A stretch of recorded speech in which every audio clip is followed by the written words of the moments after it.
Welcome to Lobby Stories. Chapter 1.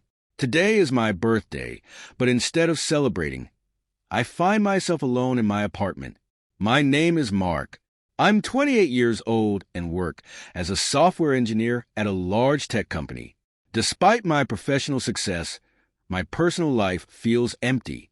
On a day when I should be surrounded by friends and loved ones, I'm left in solitude. I have a girlfriend, Tina. She works in marketing but earns significantly less than I do. Because of this, I've always made it a point to support her financially, giving her most of my salary to ensure she can enjoy life.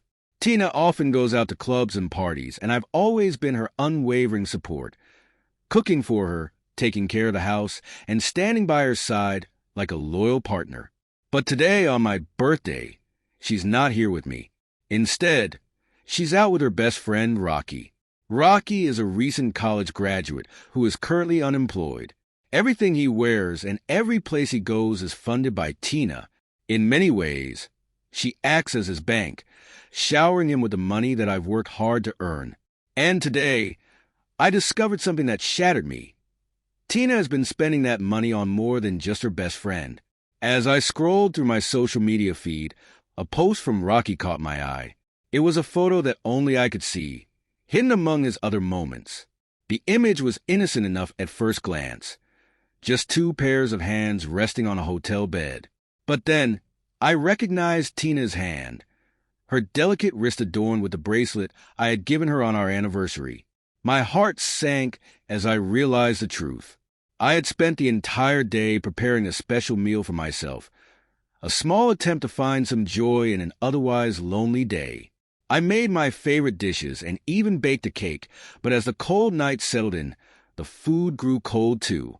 I had already reheated it twice, but I couldn't bring myself to eat. Instead, I walked out onto the balcony, the cool air biting against my skin, and lit a cigarette. I had quit smoking when I met Tina, wanting to be a better version of myself for her. But now, in my frustration and heartache, I didn't care anymore.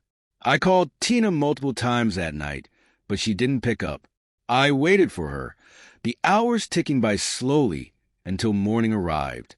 When she still hadn't returned my calls, I sent her a simple text. "Let's break up." I didn't expect a reply. Tina rarely responded to messages that didn't suit her, but to my surprise, she replied almost instantly. "What are you saying? Let's meet up." 2 days passed, and I didn't see Tina once. I knew she was probably with Rocky, as she often was. I decided to block her number, trying to sever the connection that had become so toxic. The next morning, I was in a deep sleep, exhausted from the emotional turmoil of the past few days. A loud, insistent knocking on my door jolted me awake. Groggy and disoriented, I stumbled to the door and opened it, only to find Tina and Rocky standing there together, staring back at me. Chapter 2. Tina stood at the doorway, her eyes ablaze with fury, but I remained cold as ice. In the past, her anger would have sent me into a spiral of pleading and apologies, desperate to make things right. But now, I felt nothing, just a numbness that shielded me from her wrath. Tina's lips curled into a smirk. "Are you jealous of Rocky?" she sneered, her voice dripping with disdain. The moment those words left her mouth, Rocky stepped forward, a smug grin on his face. "I thought you were a grown man," Rocky mocked, "but you're acting like a kid who just had his candy snatched." His laughter filled the room, and Tina joined in, their contempt for me painfully clear. Something inside me snapped. I lunged forward, grabbing Rocky by the collar and landing a solid punch on his nose. He staggered back, stunned, and collapsed to the floor, unconscious. Before I could even process what I'd done, Tina screamed and lunged at me, her nails digging into my skin. In a moment of blind rage, I slapped her hard across the face, the force of it breaking one of her teeth. She crumpled to the ground, tears streaming down her face, her sobs echoing in the now silent apartment. The sound of her pain was relentless, reverberating through my mind as I stood there, breathing heavily. But I felt no regret, no remorse, only a sense of finality. As Tina's sobs filled the room, I began packing my things. I moved methodically, collecting my belongings as if on autopilot. This was the apartment I had rented near Tina's office to make her life easier. Meanwhile, I had to drive 2 hours each day to get to my office, sacrificing my own convenience for hers. But that was over now. I was done. I walked out of the apartment without a backward glance, leaving Tina and Rocky behind in the mess we had all created. I checked into a hotel that night, the silence of the room offering a strange comfort. The next day, I moved into a new home, a place where I could start fresh, free from the memories of a toxic relationship. Life after the breakup was unexpectedly smooth. I didn't feel exhausted anymore. Instead, I felt a sense of relief, as if a heavy weight had been lifted from my shoulders. I started spending more time with my colleagues, forming new friendships that I had neglected during my time with Tina. Before, I had been too consumed with her needs and desires to seize the opportunities around me. Now, I was finally living for myself. The days blended into weeks, and I found myself thriving in ways I hadn't anticipated. For the first time in years, I was truly happy in my own company, in my work, and in the new connections I was making. The scars of my past relationship were still there, but they were healing, slowly being replaced by the strength I had rediscovered within myself. Chapter 3. 20 days passed without a word from Tina or Rocky. My life had settled into a peaceful rhythm, free from the chaos that had once consumed me. Then, one afternoon, my phone rang. The number was unfamiliar, but I answered it anyway. On the other end of the line, I could hear Tina's voice in the background, muffled and broken by sobs. She was pleading, calling my name over and over. Before I could react, a different voice came through, calm and composed. "Hello, Mark," the woman said. "I'm Tina's friend. Please come and get her. She's cut ties with Rocky, and she's truly sorry for everything." I didn't say a word. I just listened, my emotions a tangled mess of anger and apathy. Then, without a second thought, I hung up. The next day, as I was leaving my office at noon, I noticed a small commotion near the office gate. A delivery truck had accidentally sideswiped a parked car, causing a minor fender bender. Curious, I walked over to see what was going on, and that's when I saw her, Tina, standing just beyond the crowd, clutching a small lunchbox. She hadn't noticed me yet, her eyes focused on the accident scene, perhaps hoping it would distract her from her own turmoil. As I approached, she finally saw me, and the moment our eyes met, guilt and tears welled up in hers. She looked like a shadow of her former self, thin, pale, and defeated. The once proud and glamorous woman was now dressed in simple, worn-out clothes, her hair unkempt and her hands trembling. I noticed burn marks and cuts on her hands, a painful reminder of how she had never cooked a meal in her life. That had always been my job, while she sat like a princess. I couldn't help but smirk. "Why are you here?" I asked coldly. "We have nothing to do with each other anymore." Tina's face crumpled, and she fell to her knees in front of me, her voice barely above a whisper as she begged for forgiveness. Her desperation was palpable, and I could feel the eyes of the crowd shifting from the accident to us, their gazes heavy with curiosity and judgment. Just then, a stray dog wandered into the scene, sniffing around the crowd, likely drawn by the smell of food from the street vendors nearby. It approached Tina cautiously, its tail wagging, as if sensing her vulnerability. Without thinking, she reached out and petted the dog, her tears dripping onto its fur. The sight of her, once so proud and now reduced to this, was almost too much to bear. Without a second thought, I took the lunchbox from her trembling hands and tossed it into the nearest trash bin. Then, without another word, I turned and walked away, leaving her kneeling there on the cold pavement, the dog staying by her side. But Tina didn't give up. Every day after that, she showed up at the office gate, waiting for me. She was persistent, her presence a constant reminder of the life we once had and the woman she had become. Yet, despite her daily appearances, I kept my distance, determined to move forward and leave the past behind. The stray dog, however, became a regular fixture too, always lingering near the gate, as if waiting for Tina, as faithfully as she waited for me. Chapter 4. Time passed, and life at the office found its rhythm once more. A new intern named Sarah joined the team, and I was assigned as her mentor, a temporary coach to guide her through the intricacies of the job. Sarah was bright, eager to learn, and her presence added a fresh energy to my daily routine. As the months went by, Tina continued her relentless efforts to win me back, but her persistence had lost its power over me. She became a distant echo of a past I was ready to leave behind. One rainy afternoon, I found myself without an umbrella as I prepared to leave the office. Sarah, noticing my predicament, offered to share hers. We huddled together under the small canopy and walked to the curb, where we hailed a taxi.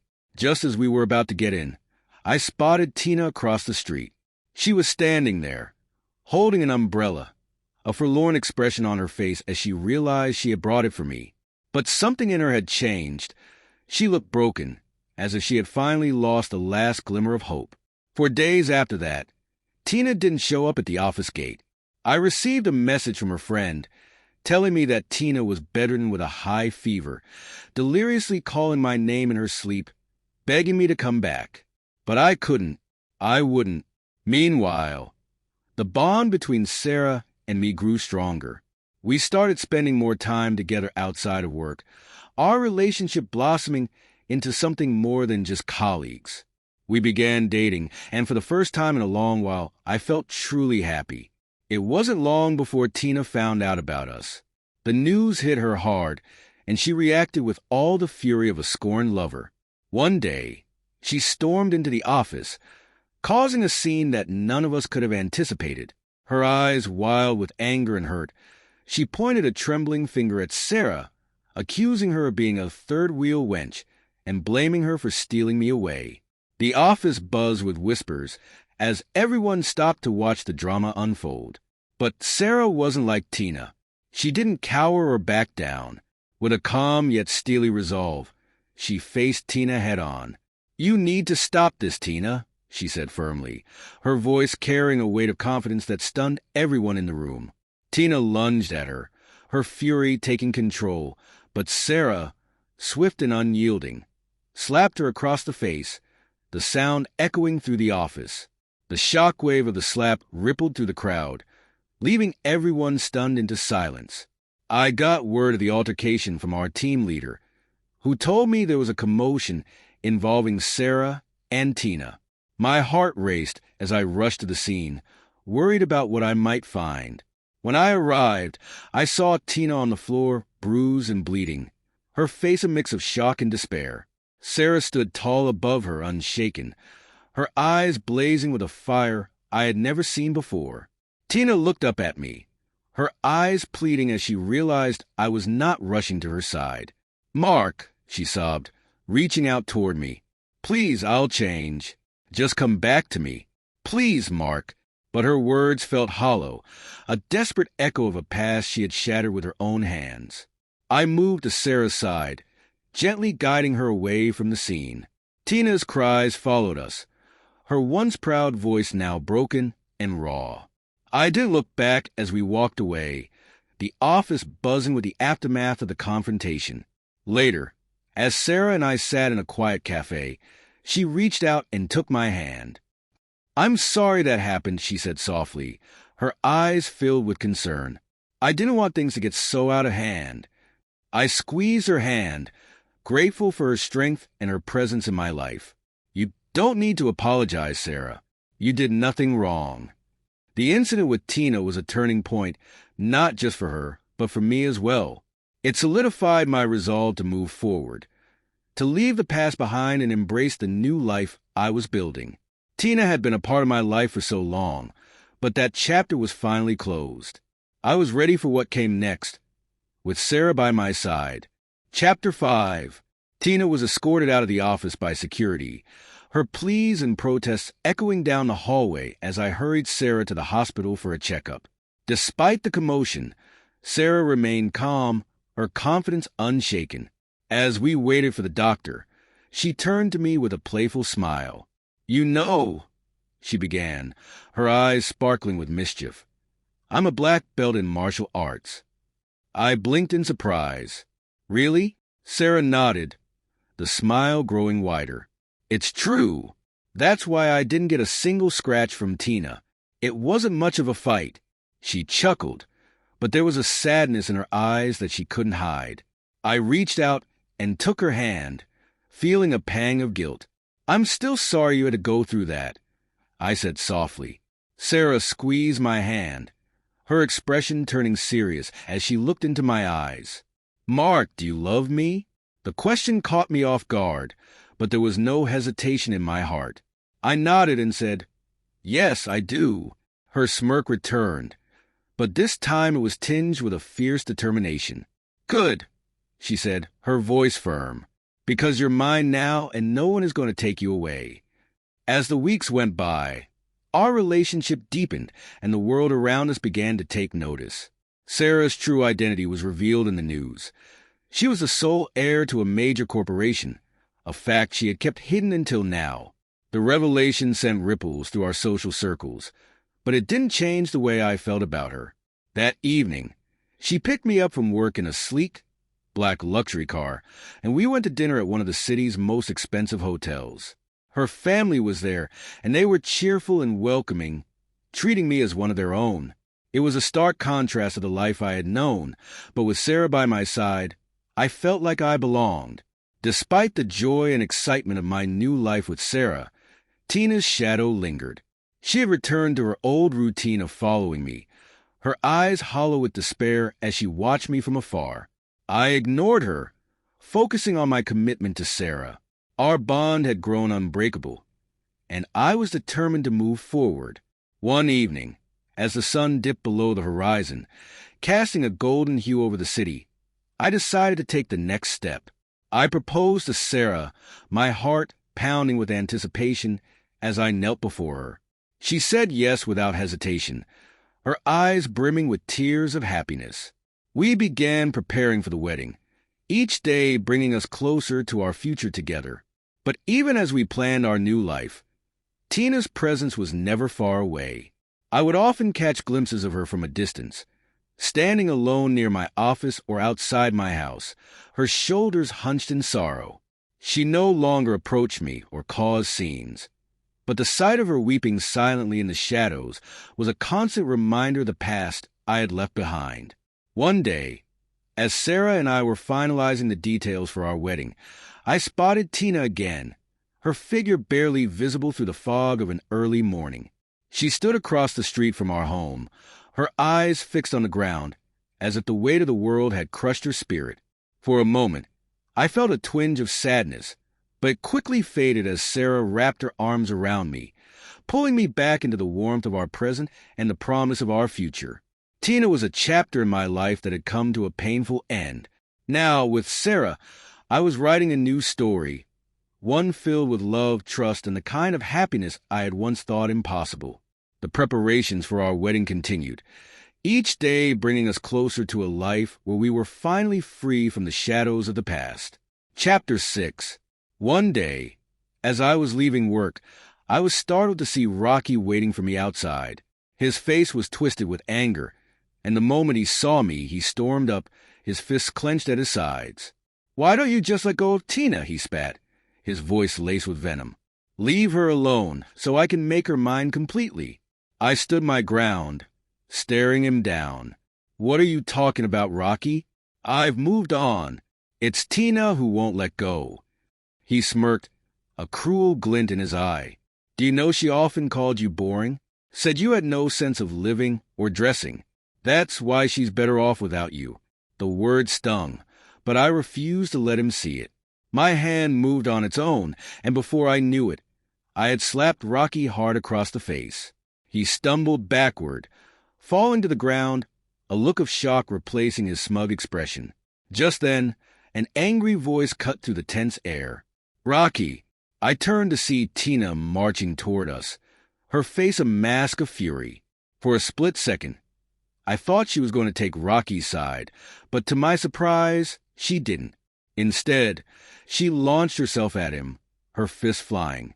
She slapped and punched him, her voice rising with each strike. "You worthless leech!" Tina shouted, her rage palpable. "You spent all of my savings, and the house I was living in wasn't even mine. It was rented by Mark at a high price. And what did you do? You gambled away everything, leaving me homeless." Rocky cowered beneath her blows, his earlier bravado shattered. The reality of his actions seemed to hit him all at once as he tried to shield himself from Tina's wrath. I watched stunned as Tina vented her frustration and anger, her words cutting through the air like knives. When she finally stopped, breathing heavily, she turned to me, her eyes filled with a mix of desperation and shame. "Mark," she began, her voice trembling, "I have nowhere to go. I've lost everything because of him. Can you please let me stay with you for a few days? Just until I can figure things out." I looked at her, the woman who had once been so proud and carefree, now standing before me broken and defeated. But the coldness in my heart remained.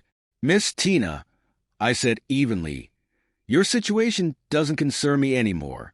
However, if you insist, I can give you some money, but on one condition. You don't ever come in front of me again." Tina was silent for a long moment, the weight of my words sinking in.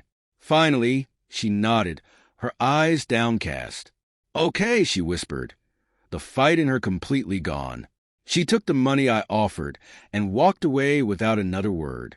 I watched as she disappeared down the street, her figure growing smaller until she was out of sight. That was the last time I saw Tina. She vanished from my life, leaving no trace behind. As for me, I returned to Sarah, who had become my rock, my reason for living. We got married in a beautiful ceremony surrounded by friends and family, and every day since has been filled with happiness and contentment. Tina became a distant memory, a chapter of my life that I had finally closed for good. With Sarah by my side, I found the peace I had longed for, free from the ghosts of the past. We built a life together, full of love and laughter, and the shadows that had once loomed so large now seemed like nothing more than a bad dream.